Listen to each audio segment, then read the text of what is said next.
Yun, magandang hapon sa inyo mga ka-farmer. Let's go farming na po.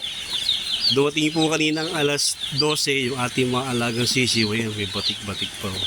Ito po, kaya may batik yan. Yan po ay throwback ng Cubs. Usually po ang Cubs, may ganyan. Ayan, palatandaan po yan ha. Cubs ang inyong nakawang sisiw. Tapos po, gano'n minsan, kulay orange, kulay itim na buong busa kulay itim. Yun po ang mga throwback ng Cubs na sisiw. Ang kuha ko po sa kanila ngayon sa aming supplier ay 38 pesos po ang isang sisiw. May palibre pong 10 baga para sa mortality, pero ang hirap daw po kumuha ng sisiw kaya medyo mataas ang presyo. Tapos unti na yung ating para sa mortality.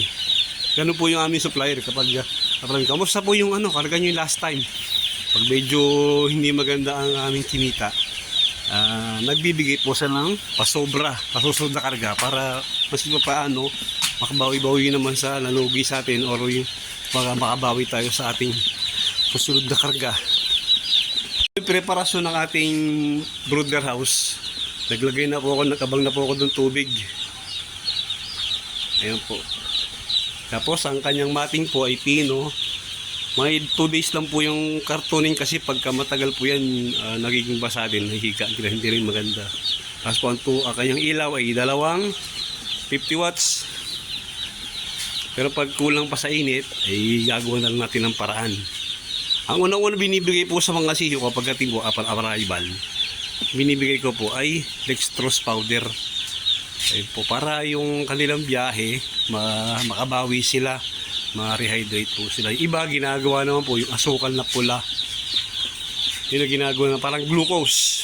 Pwede rin po yun, medyo tipid siya para makabawi ating mga alagang sisiw. Kasi napakahalaga po nung unang araw ng sisiw sa inyong brooder house. Dapat tama ang bigay ng pagkain, tama ang bigay ng painom. Ang painom po siguro after 15-30 minutes pagkatapos yun ang uminom, tsaka po ako magbibigay.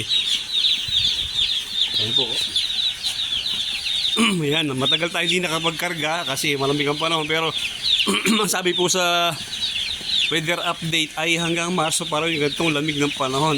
Sana naman medyo makabawi-bawi. Ayan, maraming salamat po mga ka-farmer. Good luck po sa ating bagong kargang sisiw, 300 heads po. Hindi tayo magka-aalaga uli sa parang brooder house yung cage type kasi masadong malamig pa doon sa malaking kulungan natin. Mabuhay po kayo at happy farming po, lalo po sa ating mga OFW na nanonood ng ating vlog. Salamat po. Maraming salamat po.